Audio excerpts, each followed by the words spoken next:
بسم اللہ الرحمن الرحیم۔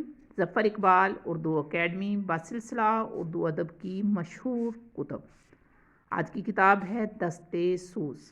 دستِ سوز ایک تاریخی ناول ہے جو جمیلہ ہاشمی نے 1983 میں لاہور سے لکھا۔ اس مشہور ناول کا دیباچہ نہیں ہے اور انتصاب بھی نہیں ہے۔ دشت کے معنی صحرا کے ہوتے ہیں اور سوز کے معنی مگرمچھ یا پیاس کے ہوتے ہیں۔ اس کے استعاراتی معنی ہیں روح کی پیاس۔ مرکزی کردار ہے حسین بن منصور حلاج۔